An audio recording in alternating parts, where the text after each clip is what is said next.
You Aryan. तो आइए जल्दी से पढ़ते हैं आपका चैप्टर पृष्ठीय क्षेत्रफल और उनका आयतन। तो पृष्ठीय क्षेत्रफल और आयतन हम किन आकृतियों का निकालते हैं? ठोस आकृतियों का निकालते हैं। और ठोस आकृति हमारी क्या होती है? ऐसी वस्तुएं जो स्थान घेरती हैं। मान लीजिए आपका ये कमरा है और इसके अंदर मैंने एक घनाभ साइज का जो बॉक्स है कॉर्नर पर रख दिया, तो वो एक पर्टिकुलर एरिया जो है कमरे का घेरेगा। तो ऐसी वस्तुएं जो स्थान घेरती हैं वो हमारी क्या कहलाती हैं? ठोस आकृतियां कहलाती हैं। अब किन किन ठोस आकृतियों का हम अध्ययन करने वाले हैं? घन का अध्ययन करेंगे, घनाभ का अध्ययन करेंगे, शंकु का अध्ययन करेंगे, बेलनाकार आकृति का अध्ययन करेंगे, गोले का अध्ययन करेंगे, अर्धगोले का अध्ययन करेंगे। तो ये सारी आकृतियां कौन सी होती है? ठोस आकृतियां होती हैं। आपने देखा होगा कभी कभी एक ड्रम साइज का रहता है जिसमें हम पानी भरते हैं, तो वो ड्रम भी क्या होती है? ठोस आकृति होती है। तो इस तरह की ठोस आकृतियों का क्या करने वाले हैं? हम अध्ययन करने वाले हैं।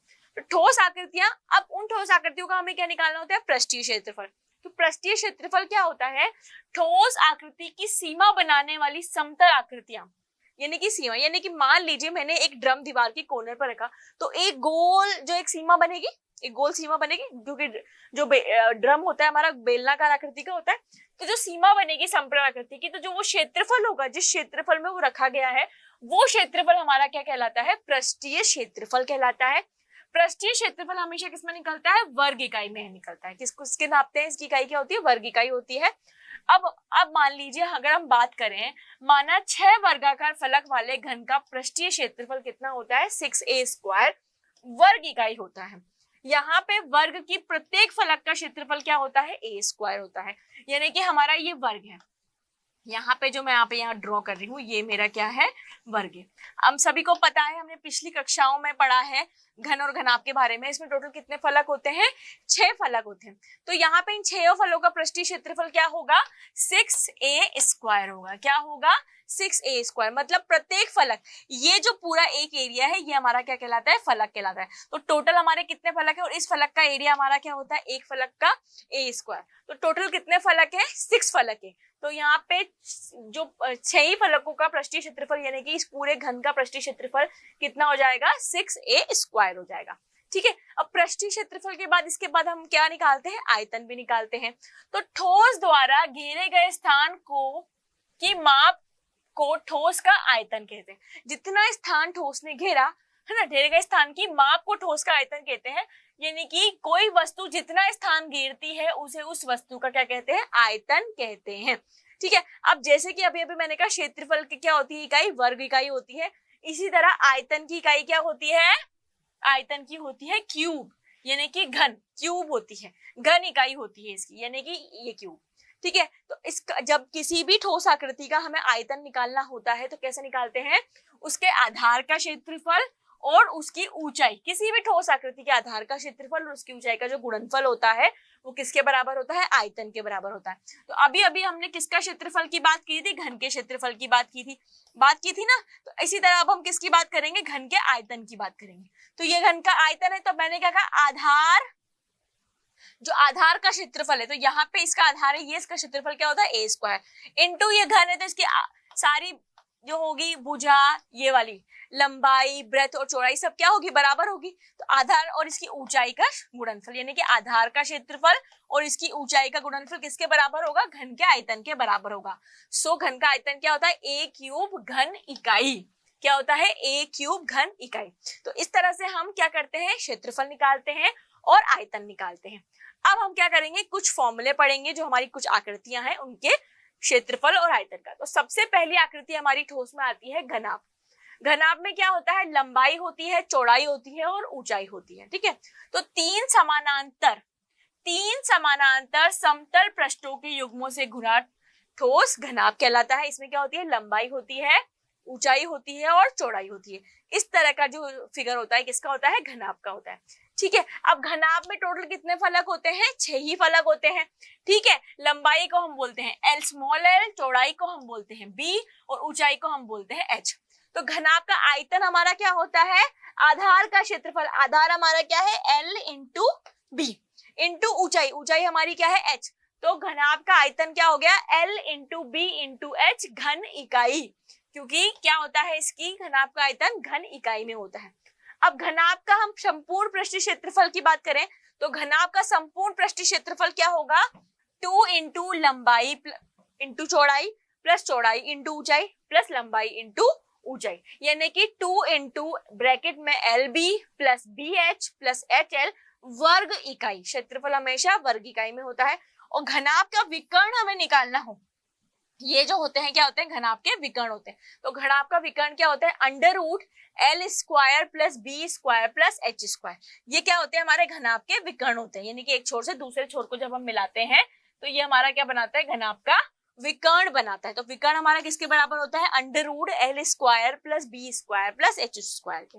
ठीक है, अब घनाभ का अगर हम दैनिक जीवन का उदाहरण की बात करें तो जो हमारा कमरा होता है ये हमारी किस आकृति का होता है, एक तरह से घनाभ की आकृति का होता है। तो अगर कमरों की चारों दीवारों का क्षेत्रफल हमें निकालना हो, चारों दीवारों का मतलब 1 2 3 4, ऊपर की छत हम काउंट नहीं करेंगे और नीचे का सरफेस हम काउंट नहीं करेंगे। तो चारों दीवारों का क्षेत्रफल किसके बराबर होता है, 2 इंटू लंबाई प्लस चौड़ाई इंटू ऊंचाई के वर्ग इकाई के बराबर। मतलब चारों दीवारों का जो क्षेत्रफल है चारों फलकों के क्षेत्रफल के बराबर होता है। तो यहाँ पे ये हमने किनके फॉर्मूलों की बात करी, घनाभ के फॉर्मूलों की बात करी। इसके बाद जो हमारा दूसरा आता है वो आता है घन। घन क्या होता है, इसमें जो जितनी भी भुजाएं हैं वो सब क्या होती हैं, आपस में बराबर होती है। जैसे एक वर्ग, वर्ग हमारा क्या है, 2 डायमेंशनल फिगर है, वर्ग में भी सारी भुजाएं बराबर होती हैं। तो वर्ग का 3D में अगर हम बात करें तो इसका 3D में क्या है, क्यूब है। तो क्यूब की भी जो तीनों भुजाएं हैं मतलब लंबाई चौड़ाई और ऊंचाई क्या होती है, बराबर होती है। इसमें भी कितने फलक होते हैं, 6 फलक होते हैं। तो अगर मैं घन के पृष्ठीय क्षेत्रफल की बात करूं तो घन का पृष्ठीय क्षेत्रफल मतलब ये चारों, तो कितने बराबर होता है, 4a स्क्वायर, यानी कि 4 इंटू भुजा का स्क्वायर वर्ग इकाई के बराबर होता है। घन के आयतन की अगर हम बात करें तो आधार का क्षेत्रफल इंटू ऊंचाई, यानी कि भुजा का क्यूब। तो घन का आयतन क्या होता है, भुजा का क्यूब घन इकाई होता है। घन का संपूर्ण पृष्ठीय क्षेत्रफल यानी कि 6 के 6 फलक का क्षेत्रफल कितना होगा, 6a स्क्वायर के बराबर होगा। किसके बराबर होगा, 6a स्क्वायर, यानी कि 6 इंटू भुजा का स्क्वायर। घन का विकर्ण जो है वो किसके बराबर होगा, अंडर रूट 3 इंटू भुजा, यानी कि रूट 3a। घन का विकर्ण किसके बराबर होगा, अंडर रूट 3 इंटू भुजा। घनाभ का विकर्ण क्या था, under root L square plus B square plus H square. इसी तरह घन का विकर्ण क्या होगा, अंडर रूट 3 इंटू भुजा। ये हमारा दूसरा फिगर था घन। तीसरा हमारा होता है बेलन, लंबवृत्तीय बेलन। तो देखो हम क्या करते हैं, बेलन हमारा सबसे पहली बात आती है, बेलन हमारा कैसा बनता है। ठीक है, एक आयत, एक जो आयत है उसको अगर इस तरह से घुमा दिया जाए तो हमारा क्या फॉर्म हो जाता है, एक बेलन फॉर्म हो जाता है। तो एक ठोस लंबवर्तीय बेलन जो आयत की एक स्थिर भुजा के परितः चक्रण से प्राप्त होता है। किससे प्राप्त होता है, आयत की एक स्थिर भुजा, यानी कि एक साइड के को अगर हम घुमाएं तो उस चक्रण से जो फिगर बनेगा वो क्या बनेगा हमारा, इस तरह से, वो हमारा क्या कहलाता है, बेलन कहलाता है। अथवा वृत्तीय आधार वाली ठोस या खोखली आकृति जिसके पार्श्व सम होते हैं लंबवर्तीय बेलन कहलाता है। कुछ इस तरह का दिखता है हमारा बेलन। ठीक है, तो यहाँ पे जो ABCD है ये क्या है, आयत था पहले, इसकी एक भुजा BC को परितः इस तरह से घुमाया कि कैसी आकृति बन गई, बेलन की आकृति बन गई। अब इसके दैनिक जीवन में हमारे कौन कौन से उदाहरण होते हैं, हमारा जो पानी का पाइप होता है, ठीक है, वो हमारा बेलनाकार आकृति का होता है। पाउडर का जो डिब्बा होता है वो बेलनाकार आकृति, प्रयोगशाला का बीकर, ऐसे बहुत सारे दैनिक जीवन के हमारे उदाहरण हैं जो किस आकृति के होते हैं, बेलन की आकृति के होते हैं। तो अगर आप ध्यान से देखेंगे तो यहाँ पे ये एक बेलन में यहाँ एक वृत्त बन रहा है और दूसरा ये वृत्त बन रहा है। तो बेलन का आयतन हमारा किसके बराबर होता है, आधार का क्षेत्रफल। आधार हमारा क्या है, ये वृत्त, और वृत्त का क्षेत्रफल क्या होता है, पाई आर स्क्वायर।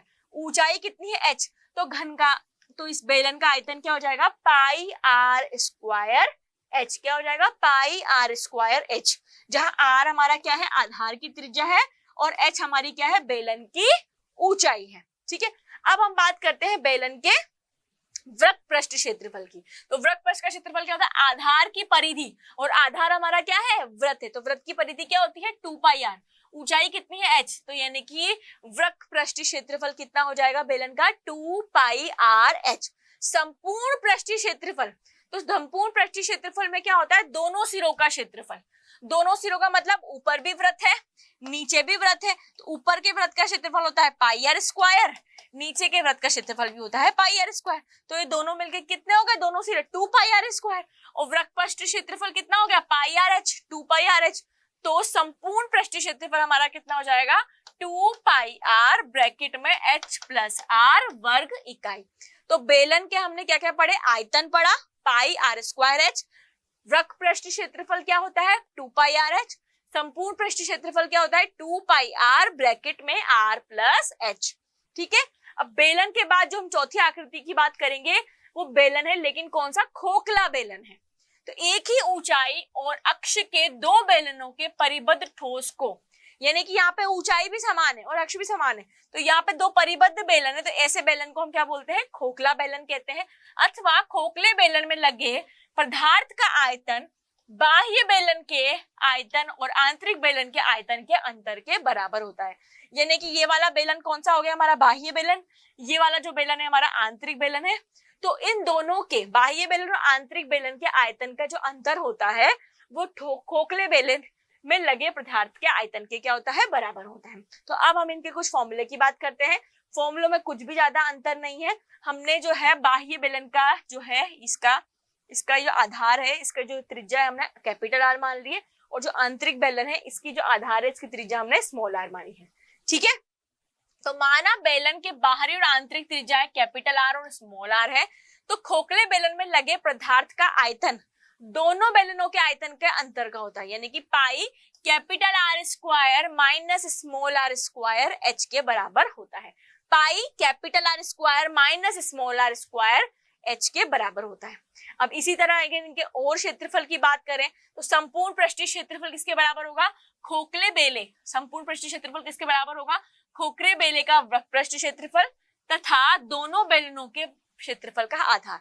तो खोखले बेलन का वृत्त पृष्ठ क्षेत्रफल अभी अभी हमने पढ़ा 2 pi capital R plus small are h, capital R plus small are h, और 2 pi capital R minus small r का स्क्वायर। तो अगर हम इसको पूरा सॉल्व करेंगे तो क्या आएगा, 2 पाई कॉमन आ गया, capital R plus small R bracket में, फिर bracket H plus R minus R, capital R minus small R वर्ग इकाई। ये क्या हो गया, संपूर्ण पृष्ठ क्षेत्रफल हो गया।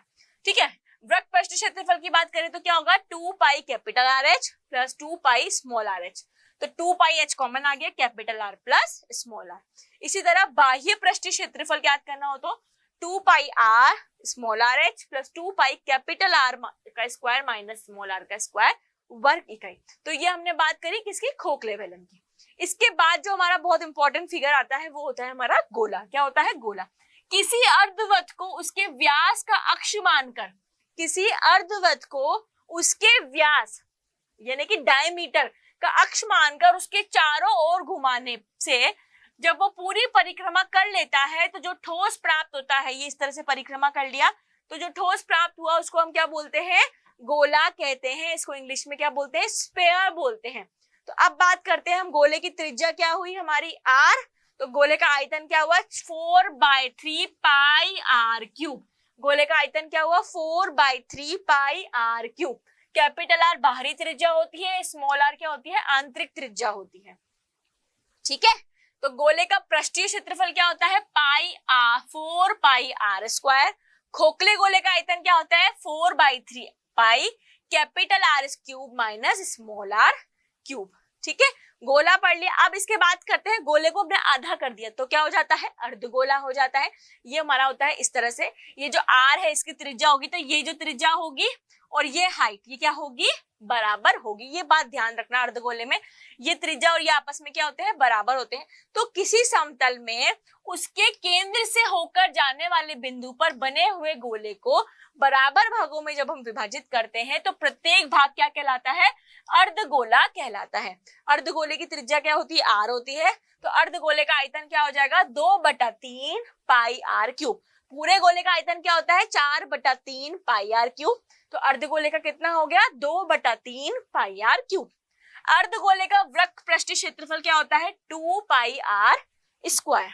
अर्धगोले का संपूर्ण पृष्ठीय क्षेत्रफल क्या होता है 2 pi r square plus pi r square मतलब 3 पाई आर स्क्वायर वर्ग इकाई होता है। ये हमने बात कर ली अर्धगोले की। अब हम बात करते हैं शंकु की। बहुत सारी जगह हमने देखा होगा ये टेंट शंकु की आकृति के होते हैं। आइसक्रीम का जो हम कोन खाते हैं वो शंकु की आकृति का होता है। अगर हम सर्कस में घूमने गए होंगे तो ऊपर का जो टॉप होता है वो हमारा शंकु की आकृति का होता है। बर्थडे पार्टी की जो कैप्स होती है वो सब किसकी आकृति की होती है? शंकु की आकृति की होती है। तो लंबवृत्तीय ठोस शंकु, लंबवृत्तीय ठोस जिसका आधार क्या होता है? वृत्ताकार होता है तथा समकोणीय त्रिभुज की समकोण वाली भुजा, समकोण त्रिभुज की समकोण वाली भुजा को आधार या लंब के परितः घुमाने पर जो आकृति प्राप्त होती है वो कौन सी होती है? शंकु की होती है। तो यहाँ पे ये हमारी क्या हो गई? त्रिज्या।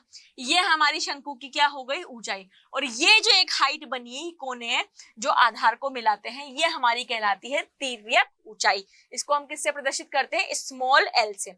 शंकु की ऊंचाई को हम एच से प्रदर्शित करते हैं, त्रिज्या को आर से।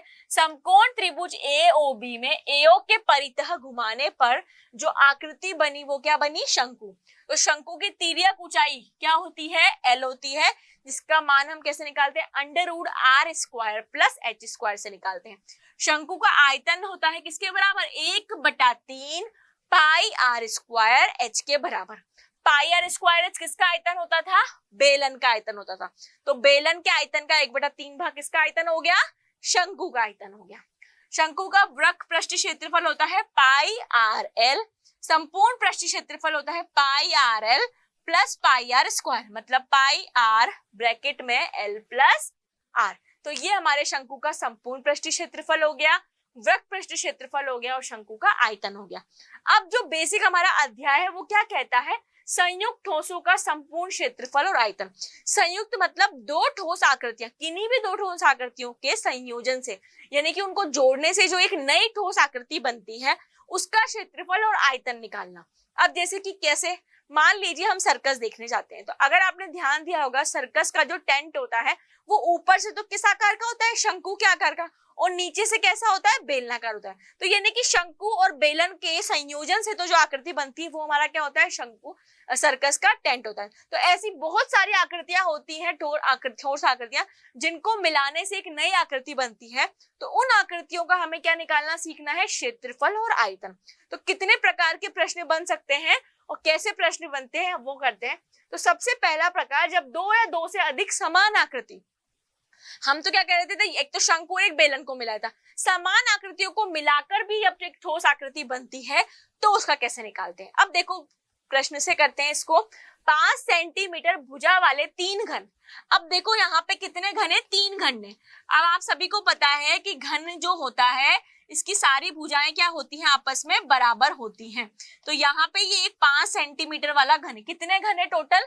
3 घन है। ये मैंने एक घन बनाया, ध्यान देना सभी लोग, ये मैंने बनाया दूसरा घन। इन सबकी भुजा क्या है? 5 सेंटीमीटर है। और मैंने ये बना दिया तीसरा घन। कितने घन बनाने हैं मुझे? टोटल 3 घन बनाने हैं।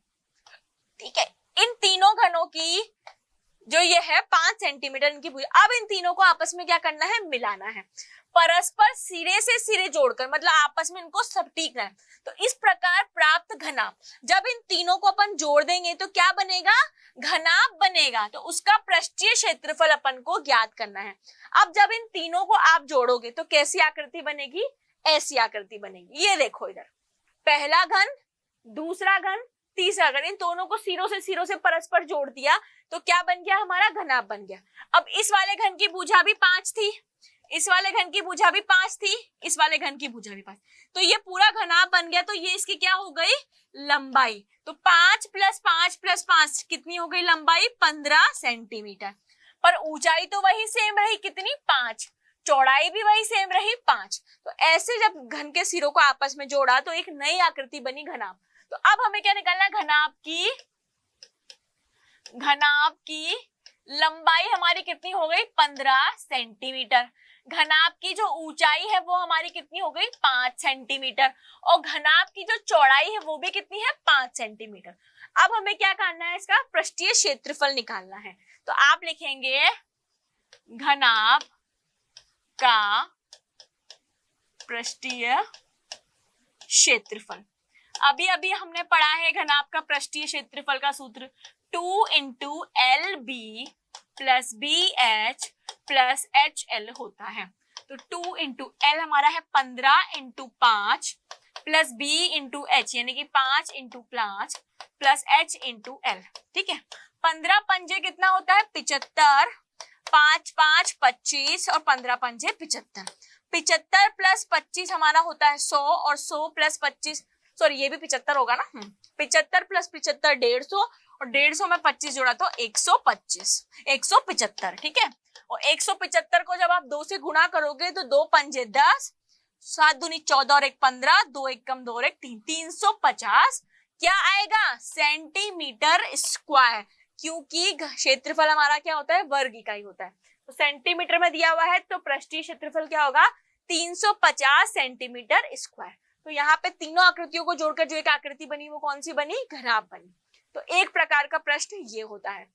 अब दूसरा करते हैं, दूसरा प्रकार, जब गोला या अर्धगोला, गोला भी हो सकता है अर्धगोला, तथा घन का संयोजन किया जाए। एक तो गोला लिया और एक क्या लिया हमने, घन लिया। जब इनका संयोजन किया जाए तब कोई जो नई आकृति बनती है तो उनका निकालना, या तो क्षेत्रफल या आयतन। ठीक है, सजावट में के लिए प्रयोग होने वाले ब्लॉक 2 ठोसों से मिलकर बना है। कौन कौन से, एक घन है तथा दूसरा अर्धगोला है। ठीक है, एक हमारा क्या है, एक इस तरह से हमारा घन है। ठीक है, मैं आपको पहले रॉ फिगर बना के दिखा रही हूँ, ये हमारा घन हो गया। ठीक है, जिसका आधार 5 सेंटीमीटर का, यानी कि जो घन है ये कितने सेंटीमीटर की भुजा है 5 सेंटीमीटर। ठीक है, तथा उसके ऊपर अर्धगोला, अब अर्धगोला इस तरह से रखा हुआ होगा। ठीक है, उसके ऊपर अर्धगोला जिसका व्यास यानी कि ये डायमीटर कितना है 5.2 सेंटीमीटर है। इस ब्लॉक का संपूर्ण पृष्ठीय क्षेत्रफल, अब जो हमारा नया ठोस बना वो इस आकृति होगा, इस आकृति का होगा, उसका संपूर्ण पृष्ठीय क्षेत्रफल आपको निकालना है। तो जो हमारी आकृति बनी वो किस तरह की होगी, कुछ इस तरह की होगी। बिल्कुल, अब हमारा हमें पता है घन है तो घन की सारी भुजाएं क्या होती है, बराबर होती है।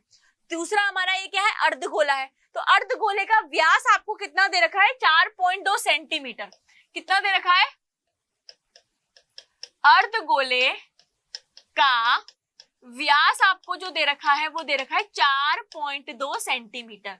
तो इसकी रेडियस हमारी कितनी हो जाएगी 4.2 बटा 2, तो रेडियस हो गई हमारी 2.1 सेंटीमीटर हो गई।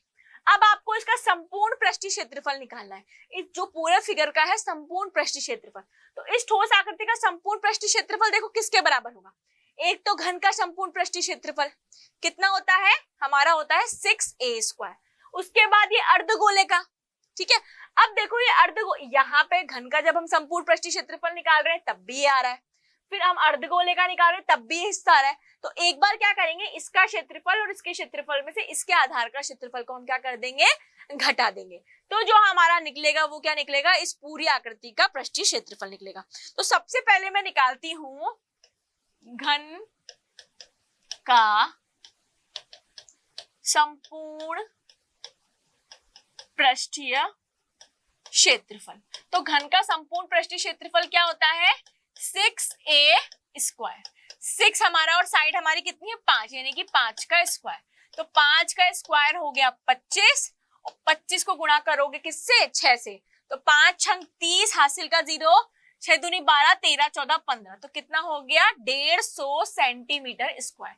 ये इस घन का संपूर्ण पृष्ठीय क्षेत्रफल हो गया। ठीक है, अब हमें इस पूरी आकृति का पृष्ठीय क्षेत्रफल निकालना है। तो आप क्या लिखोगे, संपूर्ण ठोस आकृति का पृष्ठीय क्षेत्रफल बराबर किसका, घन का क्षेत्रफल, ठीक है, प्लस अर्धगोले का क्षेत्रफल, प्लस अर्धगोले का पृष्ठीय क्षेत्रफल, है ना। अब इसमें ये वाला जो हिस्सा है वो इसमें भी कैलकुलेट हो गया और उसमें भी कैलकुलेट हो गया, माइनस, अब इसमें से क्या माइनस करेंगे हम, अर्धगोले के आधार का क्षेत्रफल जो है हम माइनस कर देंगे। जाएंगे। ठीक है, यहां से देखते हैं अब। तो अभी अभी हमने निकाला घन का पूरा क्षेत्रफल कितना आया, 150 आया, प्लस अर्धगोले का पृष्ठीय क्षेत्रफल हमारा कितना होता है, 2 पाई आर स्क्वायर होता है, 2 पाई आर स्क्वायर, और अर्धगोले के आधार का क्षेत्रफल माइनस करना है, यानी कि पाई आर स्क्वायर। तो 2 पाई आर स्क्वायर में से पाई आर स्क्वायर माइनस करेंगे तो कितना बचेगा, पाई आर स्क्वायर बचेगा। तो 150 प्लस 22/7 इंटू आर हमारा कितना है, 2.1 इंटू 2.1, यहाँ पॉइंट हटाया नीचे 0, यहाँ पॉइंट हटाया 0, 7 से 21 कट गया 3 बार, कितनी बार, 3 बार, तो 150 प्लस अब 66 इंटू 21/100। ठीक है, अब आप इन सबको जोड़ोगे घटाओगे तो कितना आएगा, 150 प्लस 13.86, इनको आपस में जोड़ दो, 163.86 कितने में, सेंटीमीटर स्क्वायर।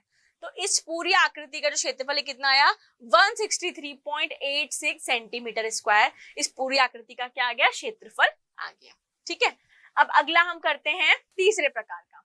जब एक बेलन तथा गोला या अर्धगोला तथा क्या घन या घनाभ का जब संयोजन किया जाता है, तो देखो किस किस का, एक तो बेलनाकार आकृति हो गई, तो एक बेलनाकार ठोस जिसके दोनों सिरे अर्धगोले के आकार के हैं, बेलनाकार ठोस जिसके दोनों सिरे यानी कि ऊपर का सिरा और नीचे का सिरा, यानी कि एक बेलनाकार ठोस ये हो गया, ऊपर का सिरा भी अर्धगोला है और नीचे का सिरा भी अर्धगोला है, कुछ इस तरह से होगा, है ना। इस आकार की संपूर्ण लंबाई, ये पूरी लंबाई जो है वो कितनी बोल रहा है, 104 सेंटीमीटर है, तथा दोनों सिरों में प्रत्येक अर्धगोले की त्रिज्या, यानी कि ये अर्धगोले की त्रिज्या ये आर है, तो ये भी आर है, यानी आर ये कितनी है, 7 है। अभी अभी हमने पढ़ा था ये 7 है तो ये भी बराबर होती है 7, तो ये भी कितनी हो जाएगी, 7।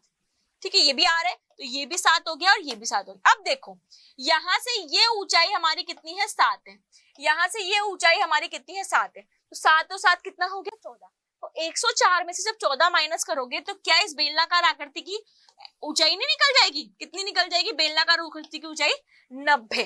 ठीक है, तो अब हमारे पास क्या क्या है, एक तो अर्धगोला है, अर्धगोले की त्रिज्या हमारी कितनी है, 7। ठीक है, बेलन है तो बेलन के आधार की त्रिज्या तो क्या है, 7 है, और बेलन की जो ऊंचाई है वो कितनी है, h यानी कि 90। ठीक है, तो जो फाइनल हमारा चित्र होगा वो किस इस तरह का होगा, देखो किस तरह का होगा, इस तरह का होगा। तो अब हमें क्या निकालना है, ठोस बेलनाकार आकृति, ये जो पूरी आकृति है इसका क्या निकालना है, वो तो हमने पढ़ा ही नहीं। चलो देखते हैं। तो 2 रुपए प्रति डेमी स्क्वायर की दर से इसके पृष्ठ को पॉलिश करने का खर्चा। तो अपन को क्या निकालना है, इसकी पृष्ठ को 2 रुपए प्रति डेमी स्क्वायर की दर से अगर अपन इस पे पॉलिश करेंगे तो उसका खर्चा। तो अपन को क्या निकालना है, इसका संपूर्ण पृष्ठीय क्षेत्रफल निकालना है। तो सबसे पहले अपन क्या निकालेंगे, बेलनाकार आकृति का निकालते हैं। हम इस बेलनाकार आकृति का क्या निकालेंगे, बेलनाकार आकृति की ऊंचाई, बेलनाकार आकृति की ऊंचाई हमारी क्या होती है, h। अब संपूर्ण आकृति की ऊंचाई है 104, इधर का 7 और इधर का 7 -14, तो ऊंचाई हमारी कितनी निकल गई, 90। ऊंचाई हमारी कितनी निकल गई, 90। अब हमारे पास त्रिज्या कितनी दे रखी है, 7 सेंटीमीटर आपको क्या दे रखी है, त्रिज्या दे रखी है। ठीक है, अब हमारे पास कितने अर्धगोले हैं, 2 अर्धगोले, 2 अर्धगोले, कितने अर्धगोले, 2 अर्धगोले। तो दोनों अर्धगोलों का क्या निकालना है, पृष्ठीय क्षेत्रफल, प्लस हमें बेलन का पृष्ठीय क्षेत्रफल निकालना है। तो हमारे पास क्या होता है, संपूर्ण आकृति का क्या निकल जाएगा, पृष्ठीय क्षेत्रफल निकल जाएगा। ठीक है, तो आप लिखेंगे संपूर्ण आकृति का पृष्ठीय क्षेत्रफल बराबर 2 अर्धगोले हैं तो 2 अर्धगोले का पृष्ठीय क्षेत्रफल प्लस बेलनाकार आकृति का पृष्ठीय क्षेत्रफल। तो अर्धगोले का पृष्ठीय क्षेत्रफल कितना हो गया, 2 पाई आर स्क्वायर प्लस ये क्या हो जाएगा, 2 पाई आर एच। अब हम क्या कर लेंगे, इस पूरी इक्वेशन में से 2 पाई आर कॉमन ले लेंगे, तो यहाँ कितना बचेगा 2 आर, सॉरी 2, हाँ तो क्या बचेगा 2 आर प्लस एच। ठीक है, पाई की वैल्यू हमें कितनी ले, 2 इंटू 22/7, आर हमारा कितना है 7 है, 2 इंटू 7 प्लस ऊंचाई हमारी कितनी है बेलन की 90। इस 7 से 7 कट गया, 2 इंटू 2 44, 14 प्लस 90, तो 44 इंटू कितना आया 104, 44 इंटू 104, तो 44 इंटू 104 करेंगे तो कितना आएगा 4576 सेंटीमीटर स्क्वायर। ये इस संपूर्ण आकृति का क्या आ गया, क्षेत्रफल आ गया। अब आपको क्या आ रहा है 2 रुपए प्रति डेमी स्क्वायर, आपको क्या दे रखा है 2 रुपए प्रति डेमी स्क्वायर की दर से इसको पॉलिश करने का खर्च। तो आप लिखेंगे 2 रुपए प्रति डेमी स्क्वायर की दर से पॉलिश पर खर्च। तो हमारा क्षेत्रफल कितना आया, देखो कितना आया 4576 इंटू 2। अब ये डेमी स्क्वायर है, आपको नहीं पता है तो लिख दो 1 डेमी स्क्वायर बराबर होता है 100 सेंटीमीटर स्क्वायर के। तो इसको किससे डिवाइड कर देंगे, इसको डिवाइड कर देंगे 100 से, तो 2 6 12, 14 और 1 15, 11 9, तो यहाँ पे कितना हो जाएगा, कितने रुपए का खर्चा आएगा 91.52 रुपए का खर्चा आएगा। 91.52 रुपीज का क्या आ जाएगा, आपका खर्च आ जाएगा। तो अगर आपसे क्षेत्रफल निकालने को पूछे, आयतन निकालने को पूछे, तो अगर आपको सही फॉर्मूले पता है और आकृतियों का संपूर्ण संयोजन आपको ठीक से आता है तो आप कोई भी प्रश्न आराम से कर सकते हो। ठीक है, अब आखिरी प्रकार का जो प्रश्न है वो देखते हैं हम। एक शंकु और गोला या अर्धगोला या बेलन का संयोजन। तो एक फिगर तो हमारा क्या हो गया, शंकु हो गया, दूसरा में कुछ भी हो सकता है। तो देखो एक लकड़ी का खिलौना रॉकेट, जो लकड़ी का खिलौना रॉकेट है शंकु के आकार का है, जो बेलन पर अध्यारोपित है। किस तरह से, मान लीजिए ये एक बेलन है, ठीक है, उस पर कोई शंकु की आकृति का ये अध्यारोपित, इसी तरह का होता है हमारा रॉकेट, कुछ इस तरह का है ना। अब देखो रॉकेट की जो ऊंचाई है वो कितनी है, 24 सेंटीमीटर है। तो ये जो रॉकेट बना है इसकी पूरी ऊंचाई आपको कितनी दे रखी है, 24 सेंटीमीटर दे रखी है, जबकि शंकाकार भाग की जो ऊंचाई है वो 4 है। तो ये जो शंकाकार भाग है ना, इसकी जो ये ऊंचाई है ना, ये कितनी है 4 है। तो इस 24 में से अगर मैं ये 4 हटा दूं तो मेरी इस बेलन की ऊंचाई निकल जाएगी, कितनी निकल गई बेलन की ऊंचाई मेरी 20, कितना 20 सेंटीमीटर। ठीक है, आगे चलते हैं। शंकाकार भाग के आधार का व्यास 6 सेंटीमीटर है। तो ये जो शंक है ना, इसका आधार का व्यास कितना है, 6 है। ठीक है, तथा बेलन के भाग का आधार का व्यास 4 है। तो ये जो बेलन के भाग का आधार का व्यास कितना है, 4 है। यदि शंकाकार भाग पर नारंगी रंग किया जाए, यानी कि इस पर कौन सा कलर करना है अपन को, ऑरेंज कलर करना है। कौन सा कलर करना है, ऑरेंज कलर करना है। चलो हमारे पास नहीं है, यहाँ हमें ऑरेंज कलर करना है। ठीक है, तथा बेलनाकार भाग पे यहाँ हमें कौन सा कलर करना है, येलो कलर करना है। कौन सा, येलो। तो प्रत्येक रंग द्वारा रॉकेट पर रंगे जाने वाले भाग का क्षेत्रफल निकाल लिए।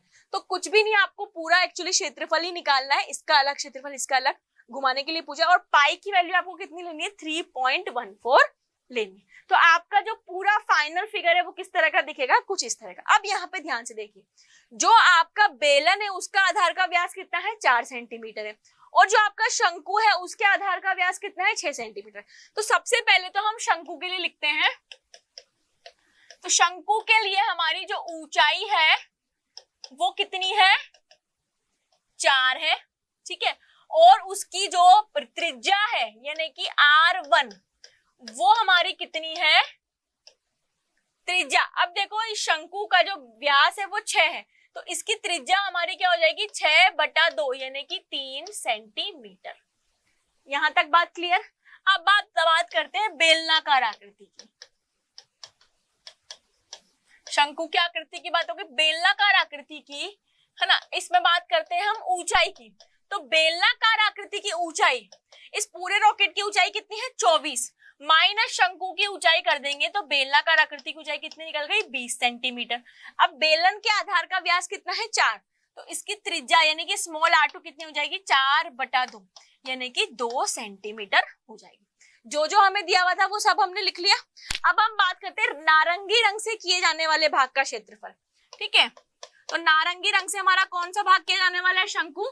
तो नारंगी रंग से किए जाने वाले भाग का क्षेत्रफल। और नारंगी रंग से हमारा कौन सा भाग हो रहा है? नारंगी रंग से हमारा शंकु हो रहा है। तो इसका क्षेत्रफल हमारा क्या हो जाएगा? पाई r1l।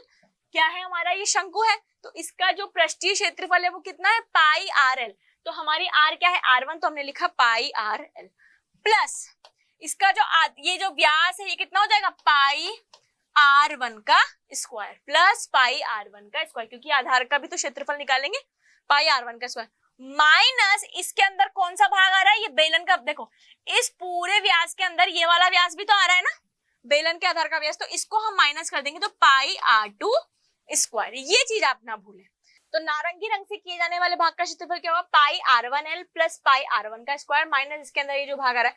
अब l हमारी क्या होती है? तिर्यक ऊंचाई ये होती है, तो हमारे पास l तो है ही नहीं, तो तिर्यक ऊंचाई अपन कैसे निकालेंगे? देखो l का फॉर्मूला मैंने पढ़ाया था, l बराबर क्या होता है? Under root r square plus h square. तो अंडर रूट r हमारा कितना है?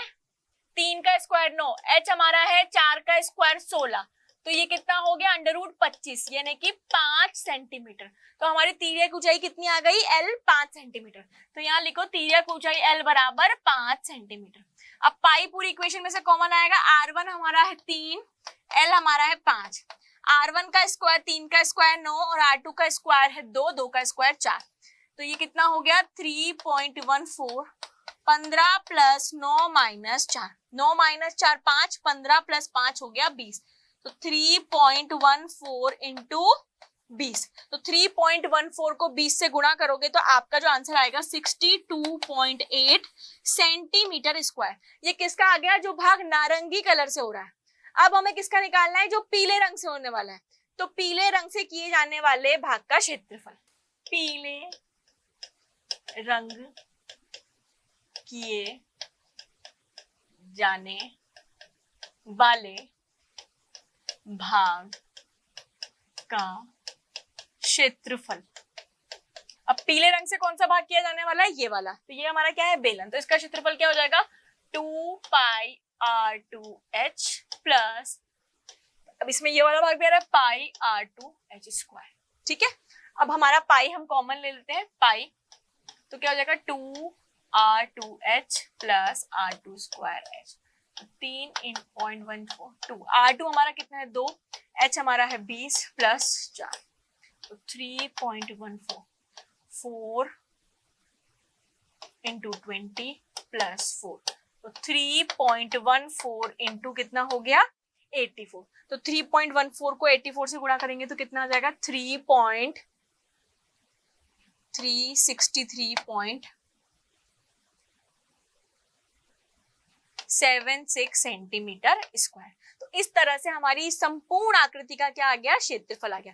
तो अब आपको किसी भी तरह की कोई भी आकृति दी जाए या उनका संयोजन दिया जाए तो आप आराम से उनका आयतन भी निकाल सकते हो और पृष्ठीय क्षेत्रफल भी निकाल सकते हो, बशर्ते आपको सारे फॉर्मूले अच्छे से लर्न हो। ठीक है।